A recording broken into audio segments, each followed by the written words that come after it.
मो ना हूँ रविरथ चेयरमैन क्षुद्र मध्यम संवादपत्र महासंघ ओडिशा। मु सबुले सान सान खबर कागज को प्रोत्साहन करवा एवं ताकू सहायता करवा एवं से कागज केमती प्रतिष्ठा लाभ करिवो से दिगरे मु सबुले यत्नवान।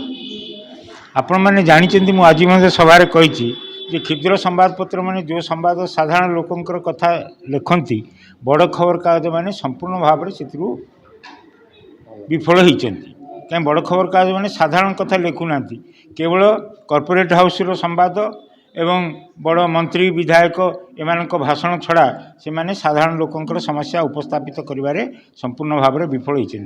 तेणु ओडिशा रे जेते खबर कागज बाहरुची मु तो भावुची ओडिशा रे प्राय 300 क्षुद्र मध्यम संवादपत्र विभिन्न अंचल बाहर सारा 30टा जिलूर सेगुड़ी को किभली भाव में यूनाइट करी से अंतत संवाद तांकर प्रकाशन करने दिगरे टिके सुविधा सुजोग दवाई सरकार मध्य उद्यम करंतु एवं सरकार एकपाखिया बड़ बड़ खबर कागज को विज्ञापन दौरान से कॉर्पोरेट हाउस से पाँच सरकार भी पाँच किंतु क्षुद्र संवादपत्र माने ना कॉर्पोरेट हाउस विज्ञापन पाऊना कि सरकार भी पाऊना। तेणु सरकार नीति बदलवा दरकार।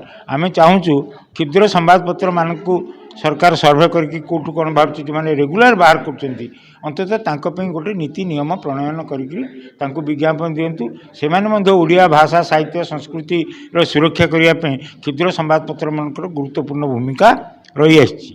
16तम वार्षिक उत्सव अभिनंदन साप्ताहिक खबर कागजर लोहिया एकाडेमी भुवनेश्वर अनुष्ठित होती। आमे 11 जन प्रतिभावान व्यक्ति को सम्मानित करुचु। प्रतिवर्ष ए कार्यक्रम विभिन्न जिला मानकरे पालन करा जाए।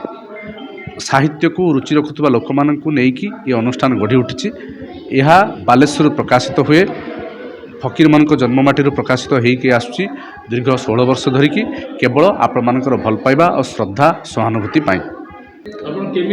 देखंतु सारा भारत वर्ष रे खबर कागज वर्तमान विपदगामी कहीं सरकार आम खबर कागज गुड़ा को विज्ञापन दबारे टालुटुल नीति अवलंबन करुछंती।